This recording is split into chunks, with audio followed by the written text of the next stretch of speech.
Assalamualaikum warahmatullahi wabarakatuh. Alhamdulillahirrabbilalamin. Salatu wassalamu ala asrafil anbiya'i mursalin Sayyidina Muhammadin wa ala alihi wa sahbihi ajma'in amma ba'du. Puja dan puji kita panjatkan atas kehadirat Allah Subhanahu wa taala. Tidak lupa kita berikan salawat dan salam kita kepada junjungan kita Nabi besar Muhammad sallallahu alaihi wasallam beserta keluarga, sahabat dan umatnya yang setia hingga akhir zaman. Alhamdulillah kita kembali bersilaturahim dalam program Khazanah Islam bersama dengan Imam Besar Masjid Istiqlal Profesor Dr. Nazaruddin Umar. Dan pada episode kali ini kami mengangkat tema yaitu indahnya kebersamaan. Islam mengajarkan kita untuk selalu berjamaah atau bersama-sama. Sholat sendiri dengan sholat berjamaah nilainya berbeda, pahalanya berbeda.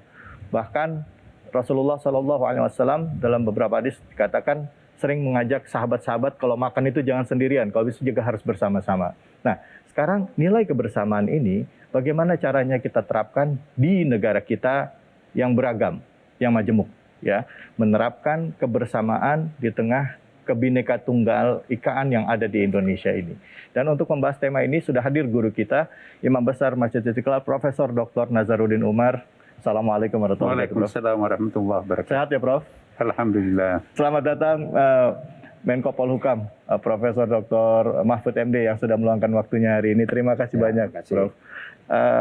Dengan tema kita tadi, Profesor Nazaruddin Umar, bagaimana kita menerapkan tentang kebersamaan ini, nilai-nilai kebersamaan di dalam Islam di negara kita ini, Prof. Tema sentral kita selama ini, kebersamaan, indahnya kebersamaan, ya kan? Ya.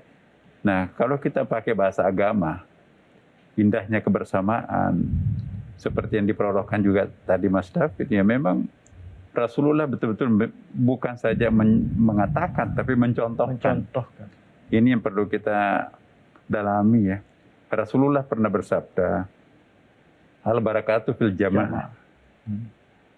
Berkah terletak pada jamaah itu. Saya ingin membahasakan lain ya, meminjam bahasa fisika ya. Al-barakah, barakah itu kan energi sebetulnya. Jamaah itu sinergi. Jadi sinergi itu melahirkan energi. Kan begitu ya Pak Mahfud? Iya. Di mana ada sinergi, di situ pasti ada energi. Ya. Jadi al-barakatuh fil jamaah. Energi itu terletak pada sinergi. Ya, kalau negatif positif ini lepas, mati lampu, nggak ada sound system, nggak ada TV kan. Iya. Tapi kalau kita sinergikan, maka itu ada power. Ada power berarti kita bisa berkomunikasi. Ya. Jadi luar biasa, hadis Nabi itu bisa dilihat dari berbagai macam sudut pandang. Dari sosiologis bisa juga artikan, di mana ada kebersamaan, di situ ada power, ya kan. Di mana ada persatuan dan kesatuan, di situ pasti ada kekuatan, ya kan. Betul. Itu maknanya al-barakatuh fil jamaah. Tapi fisika pun juga menggunakan bahasa yang sama. Di mana ada sinergi, di situ pasti ada energi. Ya. Nah, untuk sebuah bangsa besar seperti Indonesia ini, ya simbol-simbol pemersatu itu harus ada.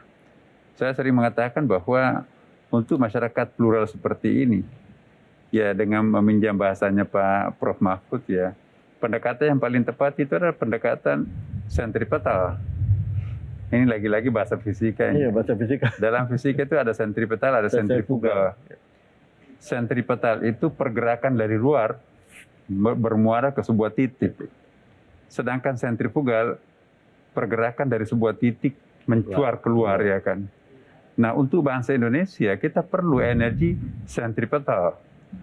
Bagaimana bersuku-suku bangsa ya, berkepulauan sebegitu banyak, kita harus menuju kepada sebuah common platform, ya kebersamaan. Nah, inilah Indonesia, Bhinneka Tunggal Ika, ya, produk lokal, ya emputan tular yang pernah melahirkan dalam Sutasomanya itu.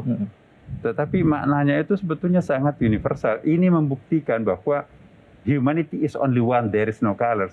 Yes. Kemanusiaan itu adalah satu. Ya. Di Amerika juga ada simbolnya kan, atribut Amerikanya itu kan juga mirip itu Bhinneka Tunggal Ika. Ya kalau kita bawa ke bangsa Arab juga, pokoknya yang namanya kebersamaan itu pasti indah. Ya, perbedaan pertikaian konflik itu kan itu pasti konotasinya negatif. Tetapi di sini perlu kita tegaskan ya bahwa konfigurasi itu ya berbeda dengan kalau kita mengatakan itu apa namanya itu ya dalam artian negatif ya. Bersuku-suku bangsa tetapi sifatnya kabiliyah bahasa Arabnya. Kabiliyah itu kan ego-ego etnik yang sangat dominan. Ya. Maka itu tantangan Nabi pada waktu itu, bagaimana kabilah ini dirubah menjadi ummah. Jadi tujuan Nabi Muhammad SAW itu yang paling sosiologis ya kan, bagaimana mentransformasikan apa itu mentransformasikan? Bagaimana merubah kabilah-kabilah yang begitu banyak menjadi suatu masyarakat ummah. Karena konsep komunitas itu dalam Al-Quran itu ada 7 ya kan. Ya. Ada ikatan-ikatan primordial berdasarkan etnik, maka itu disebut dengan kabilah.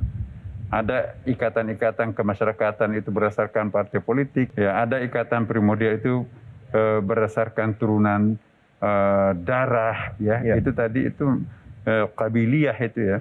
Ada etnik tertentu yang ada yang mempersatukan satu komunitas itu dengan satu kekuatan sosiologis ya, sifatnya primordial sekarang ini paguyuban tertentu, berbagai macam etnik juga di situ, tapi paguyubannya itu diikat oleh sebuah kepentingan bersama, maka itu disebut dengan sya'bun. Jadi ada sya'bun, ada kabilah, ada syiah, kemudian juga yang paling final itu umat. Nah, umat itu adalah kosmopolitan. Nah, boleh kita banyak suku, banyak sya'bun, banyak banyak kabiliyah, tetapi kita tetap bisa satu di bawah umbrella ummah. Ya. Jadi sebuah lukisan tidak bisa indah sebuah lukisan kalau hanya putih isinya sekalipun bingkainya emas. Konfigurasi itu justru akan melahirkan sebuah lukisan yang sangat bagus. Ya. Nah, jadi saya kira ini yang sangat penting untuk kita, bagi bangsa Indonesia itu harus mensyukuri perbedaan ini. Ya, kalau perlu kita merayakan perbedaan. Karena keperbedaan yang ada, tapi bisa kita mengelaborate menjadi satu kesatuan, benar-benar menjadi suatu energi yang sangat besar. Ya. Mempertemukan dua kekuatan saja melahirkan energi, apalagi kalau mempertemukan berbagai macam sumber energi, itu dahsyat. Ya. Nah, Indonesia ini kan ibaratnya berbagai macam sumber energi tapi menjadi satu, itu pasti powernya kan lebih kuat ya kan? Iya, iya. Iya. Dan ini spirit tadi ya, Prof, di awal lagi tadi. Berbeda-beda tapi tetap satu, Bhinneka Tunggal Ika tadi ya, Prof ya. Baik, pada Profesor Mahfud MD.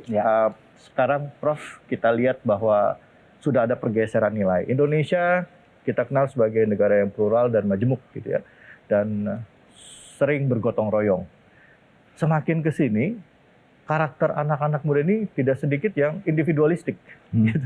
Nilai-nilai kebersamaan mulai hilang.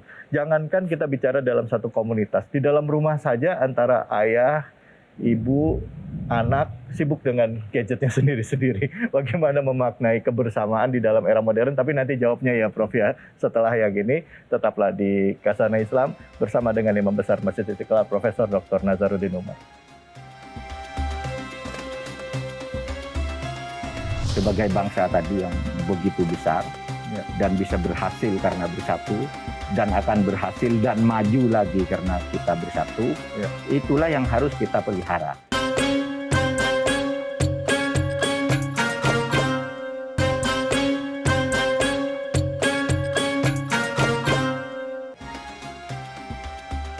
Kita kembali lagi di Khazanah Islam bersama dengan Imam Besar Masjid Istiqlal Profesor Dr. Nazaruddin Umar. Di segmen pertama tadi, saya sempat melemparkan sebuah pertanyaan kepada Profesor Mahfud MD seputar menyusutnya nilai-nilai kebersamaan saat ini. Gitu.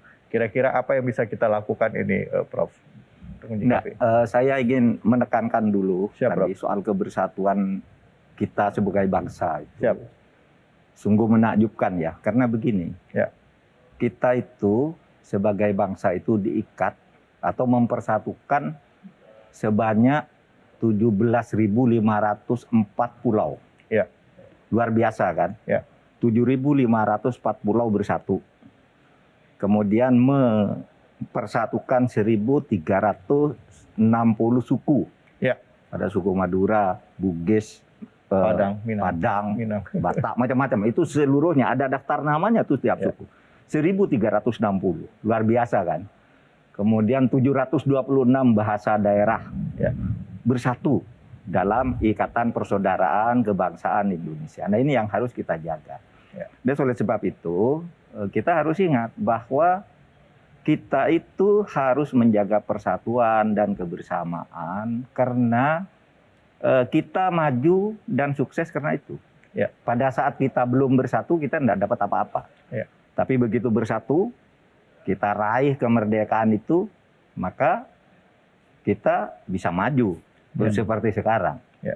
Bisa punya apa-apa yang dulu tidak pernah terbayangkan. Bahwa masih ada kekurangan bangsa ini ya dari waktu ke waktu harus kita jaga. Oleh sebab itu kebersatuan itu mari kita jaga dengan sebaik-baiknya. Memang sekarang kekhawatiran orang banyak ya, kekhawatiran orang banyak. Kenapa? Kok sepertinya persatuan itu sudah mulai diganggu, terganggu. Kalau tadi yang Anda katakan misalnya sekarang tuh orang sudah sibuk. Itu dengan lingkungan terkecil saja. Iya, lingkungan terkecil. Ya itu sudah. Dulu pernah ada bacaan yang memang waktu itu udah 20 tahun yang lalu sangat menakutkan kalau saya baca. Pada suatu saat manusia itu akan teralienasi. Di rumah sendiri akan jauh dengan ayahnya, dengan ibunya, era teknologi. Dan sekarang belum terjadi tapi mulai terjadi. Suatu saat orang di satu rumah itu tidak ketemu dengan anaknya, tidak ketemu dengan kakaknya, adiknya, tinggal aja.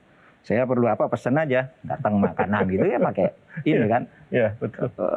Perlu buku ini, datang buku ke situ. Perlu obat ini, datang. Sudah mulai sekarang. Sudah mulai. Nah itu yang harus kita antisipasi. Tetapi memang kalau dalam konteks kebersamaan kita berbangsa dan bernegara kita, sekarang itu yang harus kita jaga itu adalah kebersamaan menjaga keutuhan Republik ini. Kan banyak nih gangguannya. Gangguannya misalnya di dalam bidang ideologi, ideologi. Kan sudah muncul mulai ideologi alternatif, ideologi tandingan, gitu ya. Misalnya begini, Kak, karena kita ini sedang bicara dalam konteks khazanah Islam. Ada yang mengatakan gini, Pak, itu Pancasila tuh ganti aja tuh. Udah gagal. Ada yang mengatakan togut lagi, Pak, katanya. Togut, Pancasila tuh togut udah gagal, nggak mampu membangun kesejahteraan, korupsi makin banyak, gitu. Nah kalau begitu sama aja kamu mengatakan Islam tuh harus diganti aja, iya kan? Sudah ada majelis ulama, ada pesantren, ada kiai, masih banyak pencuri juga dari orang Islam. Apakah begitu cara berpikir? Kan tidak. Islam itu satu ajaran yang sifatnya masih sangat ideal sama dengan Pancasila, Pancasila. Tapi ini bukan hal yang sejajar. Itu dua hal yang berbeda. Bukan satu paket, tapi sama dia ideal. Sehingga kalau kegagalan misalnya kita memberantas korupsi, memberantas kemiskinan dan sebagainya, bukan lalu Pancasilanya yang dianggap salah karena di dalam agama apapun di dunia ini belum ada yang berhasil lalu membuat rakyat atau ideologi apapun membuat rakyatnya sejahtera, maju, bebas dari korupsi, bebas dari maling dan sebagainya. Itu justru acuan untuk menuntun kita. Nah di sini kebersatuan kita yang tadi saya sebut 17.504 pulau itu, yang 1.600 itu sudah ada namanya didaftarkan ke PBB, kemudian 1.404 pulau itu masih dalam bentuk koordinat-koordinat yang sekarang sedang diberi nama dan akan nanti sampaikan lagi ke PBB. Itu luar biasa. Dan ini agamanya banyak, iya kan?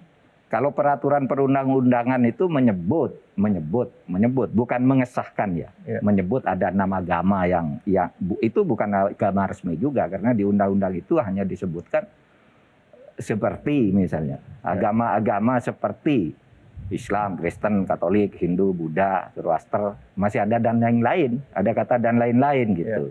Itu kan ada di Perpres nomor 1 tahun 65 gitu. Nah, itu banyak. Nah, ini dipersatukan ini di dalam sebuah payung besar yang namanya ideologi Pancasila tanpa menghilangkan substansi ajaran masing-masing, keimanan masing-masing. Sehingga di sini dikatakan kita bersatu, meskipun beda agama, karena kita bersatu dalam harapan memajukan bangsa ini. Nah, kalau istilah agama itu sering disebut sebagai kalimatun sawa. Hal-hal yang sifatnya pribadi sendiri-sendirilah, yang internal agama sendiri-sendiri. Tapi untuk kemajuan bangsa tarik kalimatun sawa. Kalimatun sawa itu artinya apa? Hal yang sama bisa diperjuangkan. Misalnya begini, Mas David. Memperjuangkan tegaknya hukum itu tidak mengenal agama apapun, sama tuh. Islam, Kristen, Hindu, setuju. Nah, bersatu di situ. Memperjuangkan keadilan, mencari pemimpin yang bersih, itu sama semua agama. Itulah kalimatun sawanya. Kalau yang tidak sawa, kalimatun yang berbeda sendiri-sendiri. Anda kalau hari Jumat ke masjid, ya sudah, silakan aja. Anda Minggu ke gereja aja. Itu yang tidak bisa dipersatukan. Tapi tidak usah bertengkar karena itu. Nah, itulah hebatnya menurut saya ideologi kita, Pancasila ini.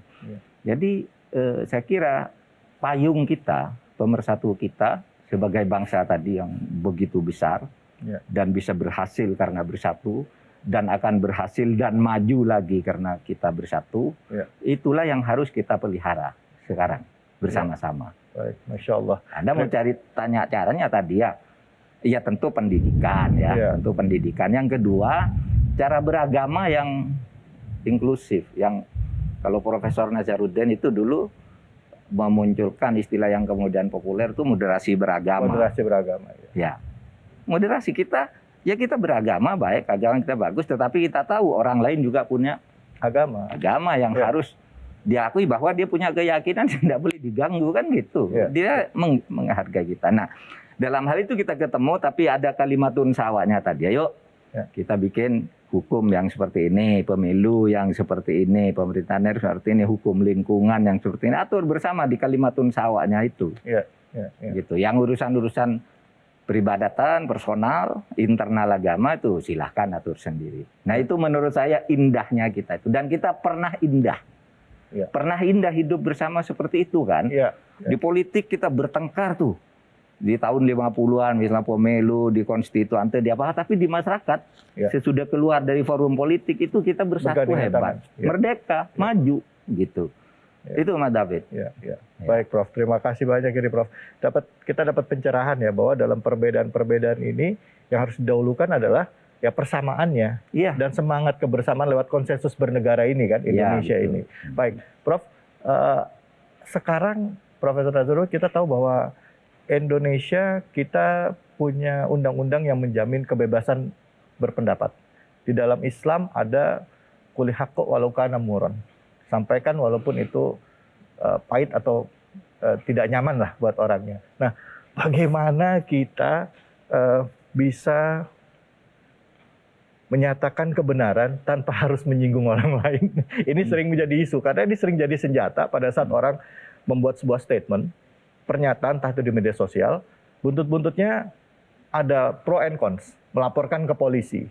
Akhirnya bisa menyebabkan perpecahan antar umat beragama. Tapi nanti jawabnya Prof.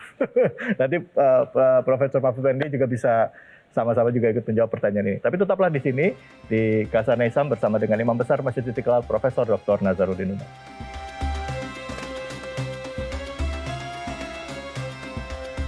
Pemerintah itu harus menerima kritik. Tetapi kalau pemerintah menjawab kritik, jangan dibilang anti kritik. Kita mari saling kritik, saya bilang. Kita tidak pernah nangkapkan orang kritik. Tidak pernah. Silakan kritik, dinamika.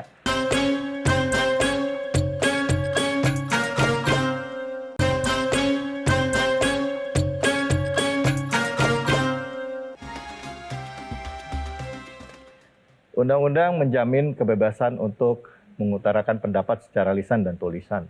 Islam juga mengajarkan kita untuk menyatakan kebenaran, walaupun itu menyakitkan ataupun itu pahit.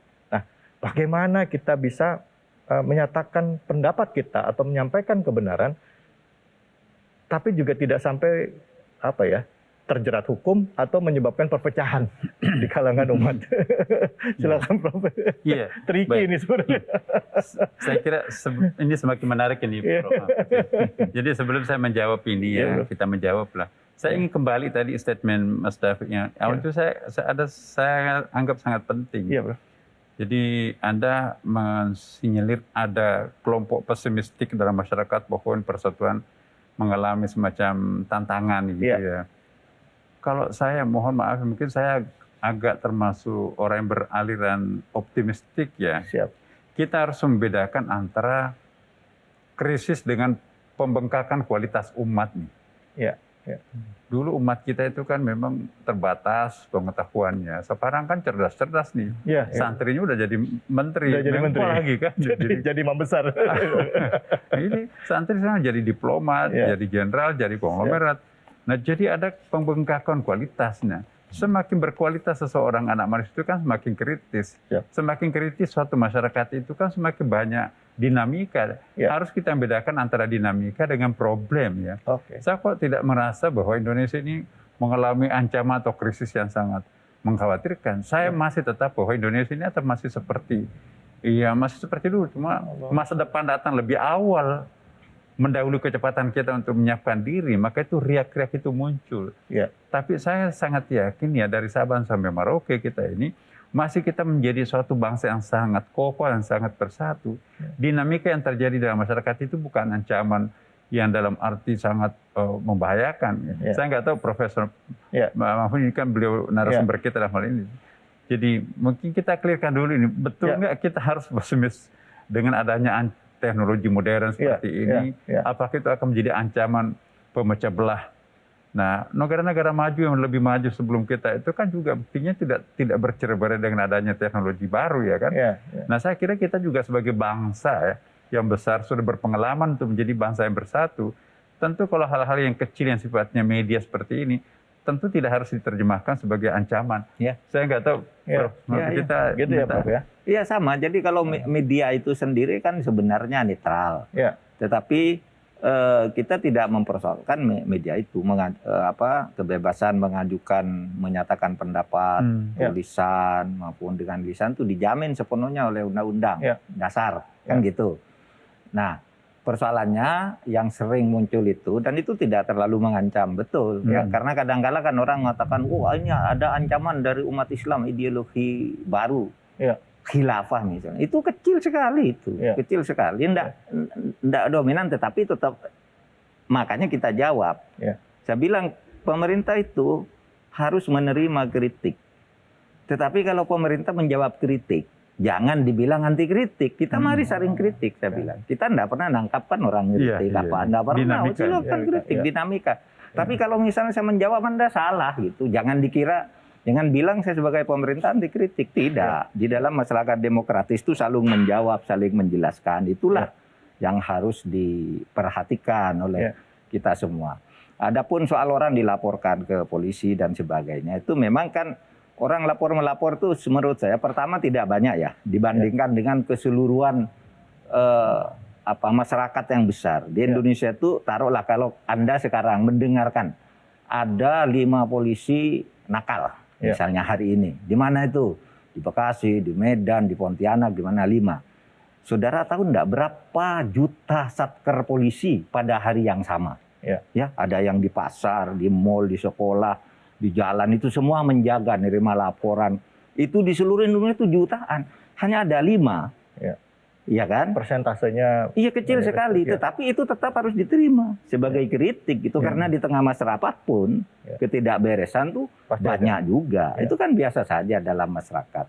Dan oleh sebab itu kalau orang ngelapor polisi karena misalnya diganggu oleh kebebasan media, kebebasan teknologi informasi yang begitu terbuka. Undang-undang IT lah misalnya. Iya kan.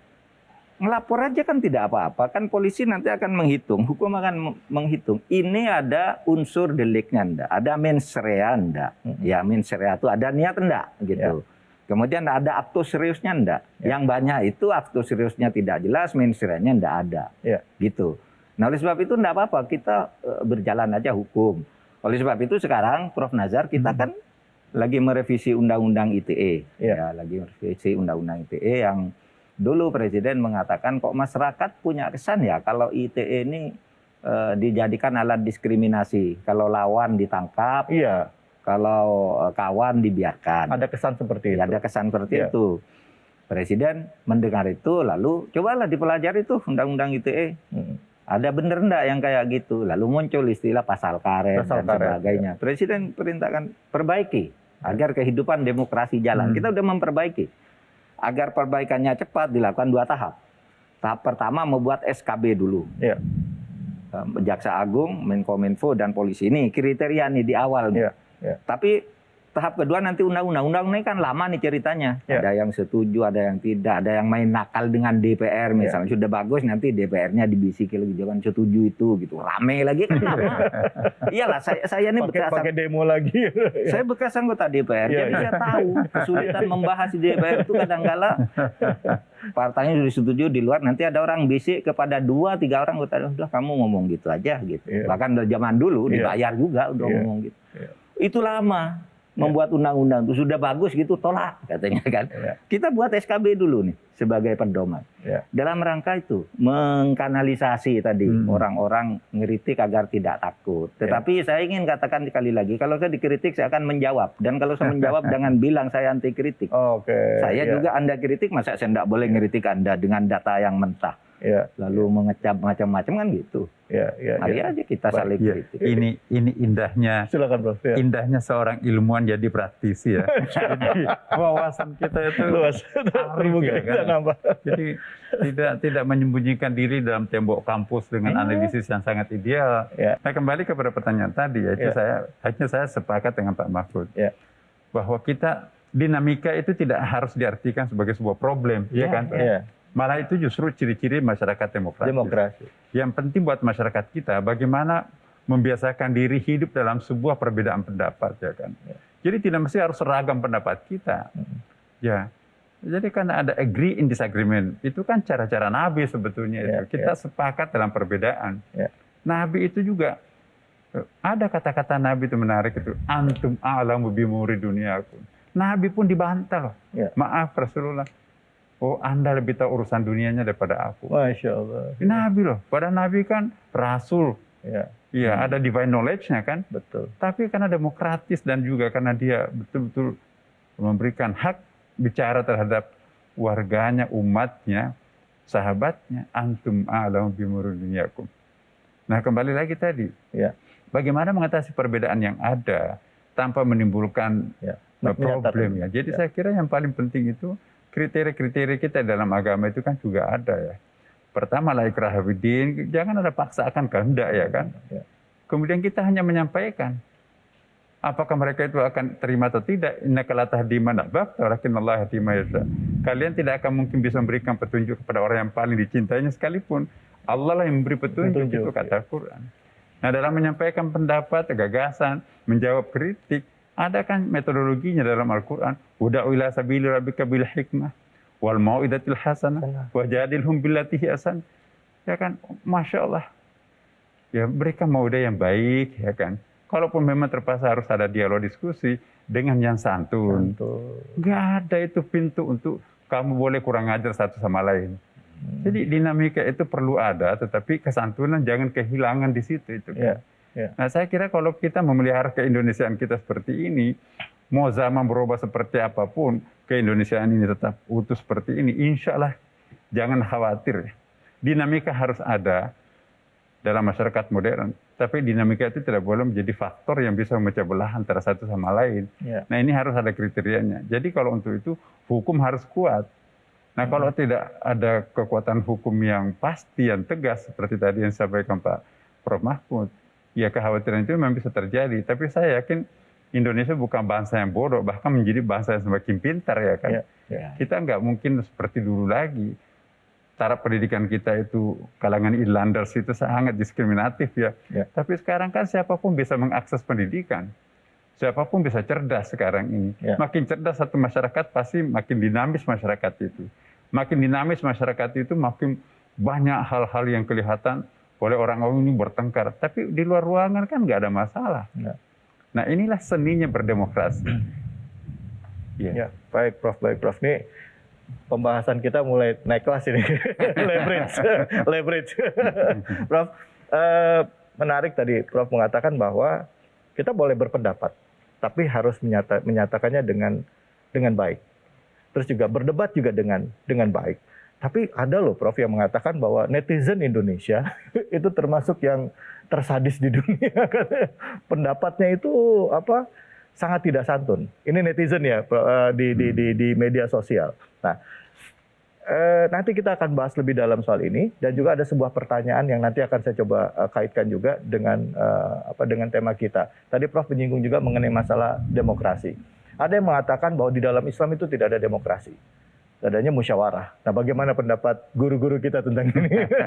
Tapi ini dalam rangka merajut kebersamaan ya, Prof ya. Artinya kebersamaan ini harus harus ada satu sistem yang bisa menyambungkan itu semua. Tapi nanti temukan jawabannya dengan guru-guru kita. Tetap di sini di Khazanah Islam bersama dengan Imam Besar Masjid Istiqlal Profesor Dr. Nazaruddin Umar.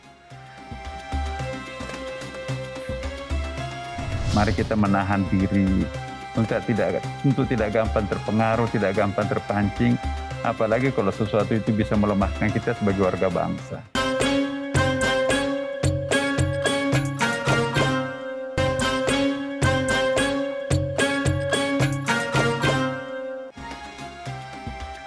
Alhamdulillah Khazanah Islam hadir lagi di segmen terakhir. Wah, semakin hangat ini pertanyaannya.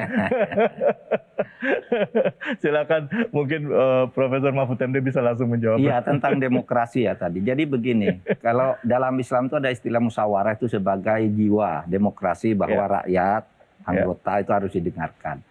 Tapi kalau demokrasi sebagai sistem dan struktur pemerintahan di Islam itu tidak dikenal, cuma tidak dilarang. Artinya di dalam Islam itu sistem pemerintahan itu boleh apa saja, demokrasi boleh, tidak dilarang. Yang bukan demokrasi karena Arab Saudi boleh. Oleh sebab itu namanya macam-macam kan, ada Republik Tunisia, Maroko, Indonesia. Itu kan Islam semua, masyarakatnya Muslim.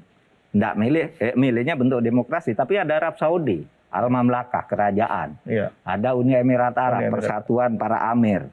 Macam-macam. Jadi bagi Islam itu yang penting maqasidus syar'inya. Maksud mendirikan negara itu apa? Melindungi kehidupan bersama. Apa yang dilindungi? 1, kebebasan beragama. 2, harta benda. 3, jiwa. Kemudian akal. Kemudian nasab. Nah, sejauh itu negara didirikan, itulah sebenarnya maqasidus syar'i. Soal bentuknya seperti apa? Mau republik, mau federal, mau kesatuan, semua di Islam itu ada. Sekarang Anda tahu ada 57 negara-negara kaum muslimin itu yang bergabung di OKI. Itu beda-beda. Dan masing-masing mengaku kami anggota konferensi negara Islam. Dan tidak apa-apa gitu. Di Arab itu ada 22 anggota Liga Arab. Beda-beda bentuk dan sistemnya. Tapi bahwa harus ada permusyawaratan itu iya. Cuma permusyawaratan kalau menurut Islam dibentuk oleh moral syar'i itu. Moral syariah yang diberikan itu. Pijakannya ada Al-Quran tadi. Dia oleh sebab itu yang ingin saya katakan dari sini, udahlah jangan ribut, Pancasila ini selesai. Kata orang NU itu, Pancasila ini darul mifaq. Darul mifaq, negara hasil kesepakatan. Kalau Muhammadiyah nyebut darul ahdi wasyahadah. Ini adalah negara hasil perjanjian bersama antara anak bangsa yang beragam. Konsensus ya. Dan persaksian bahwa negara ini bangun bersama dan untuk keperluan bersama.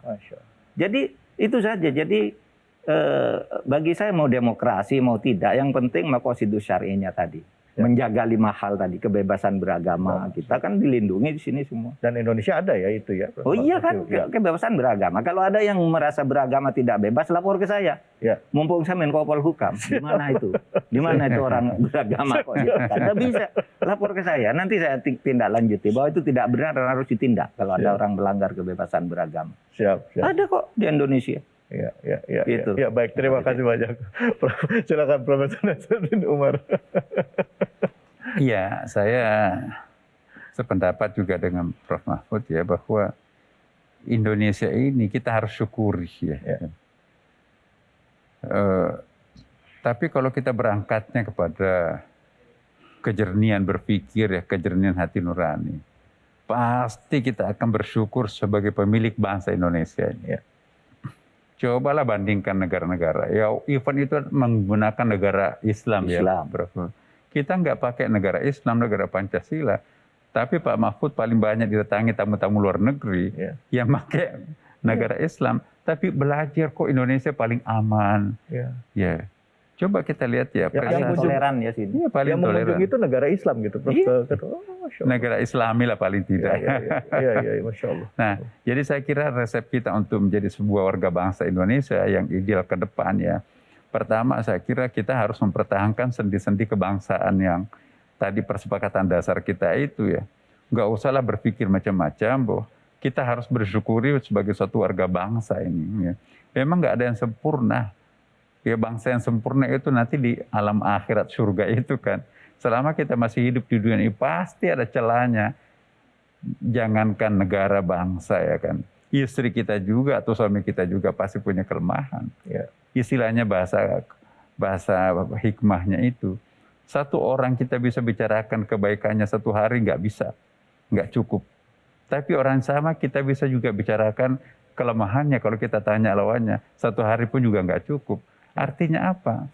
Tidak ada yang sempurna, tapi juga tidak ada orang yang tidak sempurna, yang tidak memiliki basic kebaikan. Ya. Oleh karena itu, ya mungkin bagian akhir daripada pertemuan kita ini sungguh banyak hal yang sangat penting ya Pak Prof. Mahfud, memberikan data-data kuantitatif dan sekaligus kualitatif tadi ya, itu memperkaya, dan inilah khasanah Islam ya. Ya, jadi bukan sekedar emosional kita menyampaikan sebuah gagasan, tapi ada data-data kuantitatif. Dan saya kira ya masyarakat masa depan memang harus seperti ini. Kita jangan bicara hanya tentang sesuatu yang sifatnya deduktif kualitatif, tapi kita harus paralel dengan induktif kuantitatif. Jadi kombinasi kualitatif deduktif dan induktif kuantitatif ini sangat penting.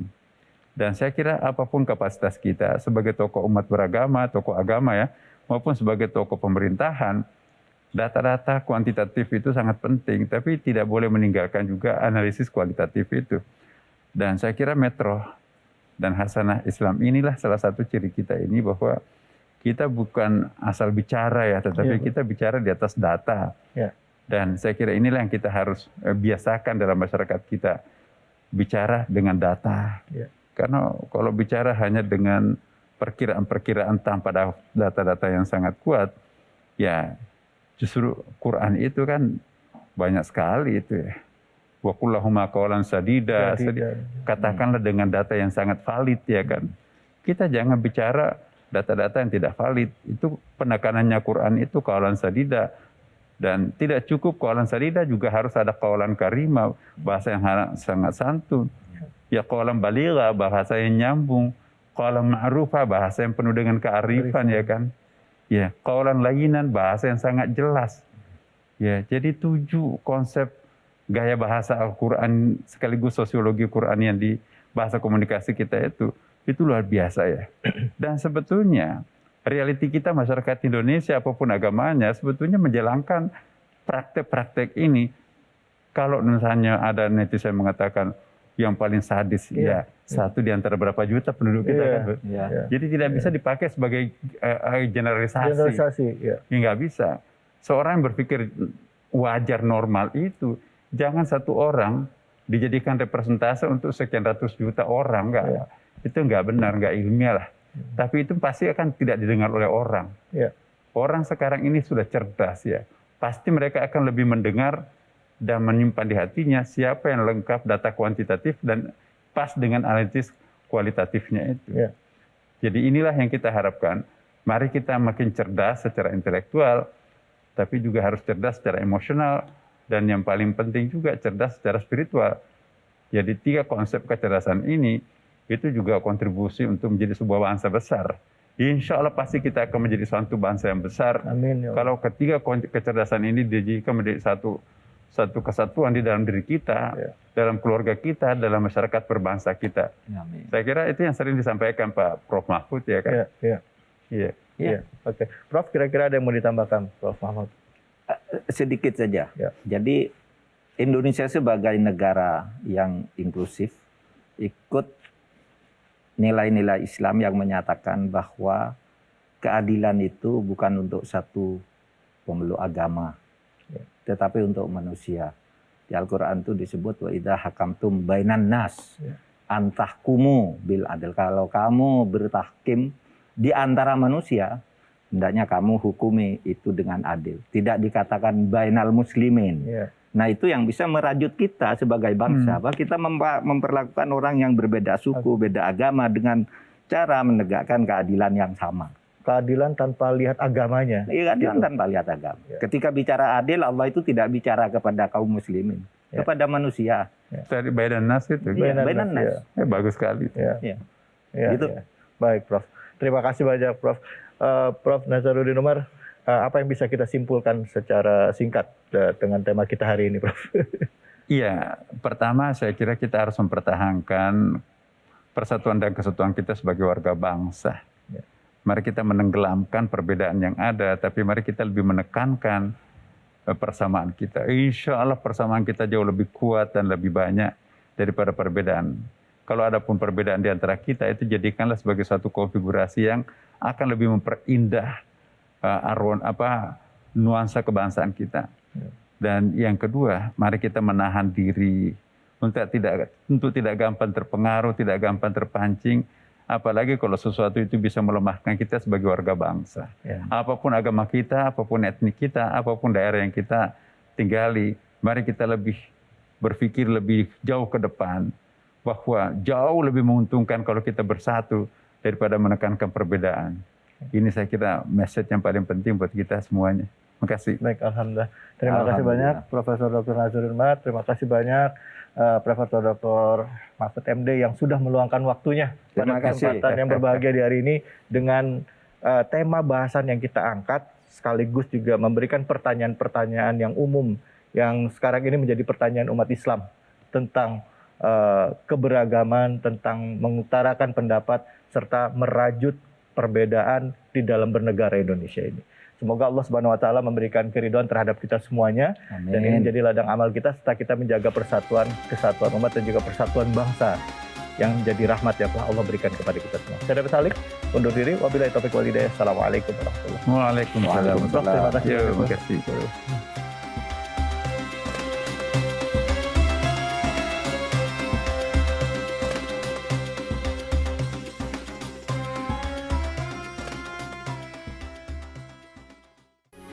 Metro TV